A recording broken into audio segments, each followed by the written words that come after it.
Dans les rues de Port-au-Prince, la vie continue. Mais quelque part, une femme vit l'enfer. Après toutes les erreurs qu'elle a commises dans le passé, Mika paye aujourd'hui le prix de ses mauvais choix. Kidnappée par les hommes de Madame Marié, abandonnée dans une pièce sombre, Mika ne sait plus si elle sortira vivante de cet endroit. Pendant ce temps, Asefi profite enfin d'une nouvelle vie aux États-Unis. Une belle boutique, des employés, le respect des clients, mais malgré son succès, son cœur reste inquiet. Car parfois, le passé revient toujours. Mika entre la vie et la peur attachée sur une chaise roulante, Mika pleure silencieusement. Madame Marié marche devant elle avec un regard froid. Madame Marié, tu croyais pouvoir me détruire sans conséquence.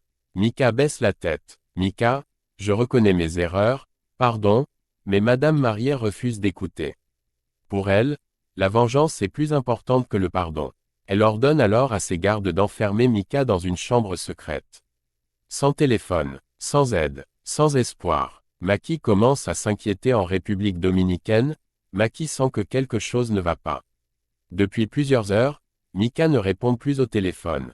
Son cœur devient lourd. Il appelle encore, et encore, mais toujours aucune réponse. Maki décide alors de contacter l'avocat de Mika. Et tous les deux comprennent rapidement que Mika a disparu. Un danger approche, Asefi sent un mauvais pressentiment aux États-Unis, Asefi travaille dans son studio de mode. Les clients entrent, les vêtements se vendent, l'animateur fait la promotion du magasin. Tout semble parfait, mais soudain, Asefi ressent une étrange inquiétude. Elle prend son téléphone pour appeler Mika.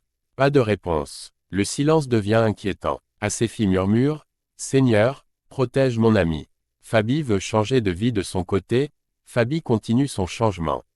L'ancienne femme manipulatrice n'est plus la même. Grâce à Dieu, elle essaie maintenant de vivre honnêtement. Quand elle apprend la disparition de Mika, elle reste choquée. Elle tombe à genoux et commence à prier. Même l'homme qu'il aime prie avec elle.